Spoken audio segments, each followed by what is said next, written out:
Okay, let's go.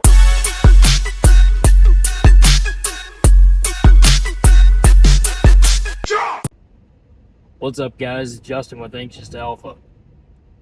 Don't mind how I look today. I just got done with a job here in Natchez, Mississippi. And, I'm currently driving further south to Baton Rouge so I can fly home. All this travel that my job has been having me do lately has got me thinking. It's got me thinking about one of the most common triggers of anxiety, and that's the unknown. Every time I get sent out to a job, whether it be a state away or on the other side of the country, I don't know what I'm getting into. And sometimes it's a really big trigger of my anxiety. I'm in a hotel room by myself in an area that I've never been to. I don't know anybody around. I got nobody to call. If something goes wrong, who am I going to call? And that's enough to give somebody a lot of anxiety.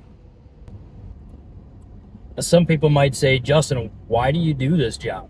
If you have those issues, why do you choose to do this job?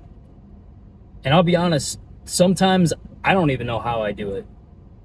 But I'm glad that I do it.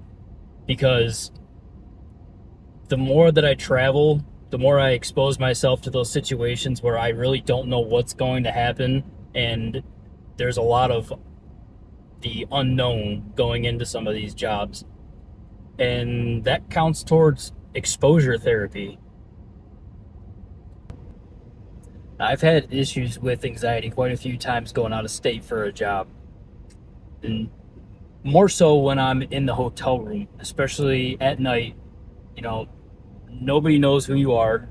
Nobody knows that you're in a hotel room, what hotel room you're in, and your mind starts to spiral. Like, what if something happens to me while I'm sleeping, or I wake up and I'm having a medical emergency?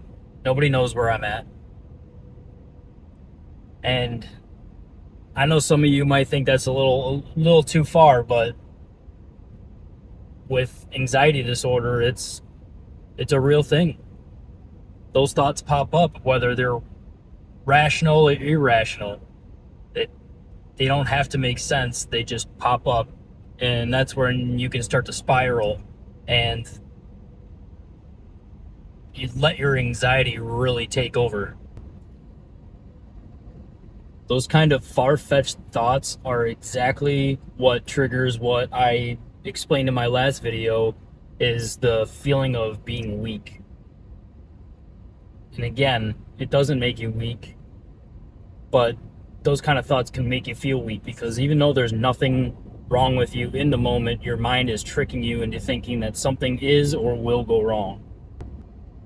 But exposing yourself to the things that cause you the most anxiety, it's scary at first, but the longer you do it, the more consistent you are with it, you will get used to it, and you can use that to battle your anxiety. And the next time that something happens where you don't know what's going to happen, you might not be as anxious as you normally are. So for anyone that's watching this video, I want you to try something for me. Figure out what your triggers are first. Figure out what makes you anxiety, what gives you anxiety just thinking about it. And then once you have that down, I want you to expose yourself to those and start with baby steps. I'm not saying go out and get a job that requires you to travel all over the place or forces you to do what makes you anxious, but just take small steps towards exposing yourself to the things that really make you anxious and uneasy. That's all I got for y'all today. Please like and subscribe, and drop a comment below once you figure out, or if you already know, what your triggers are, because you never know who shares the same triggers as you.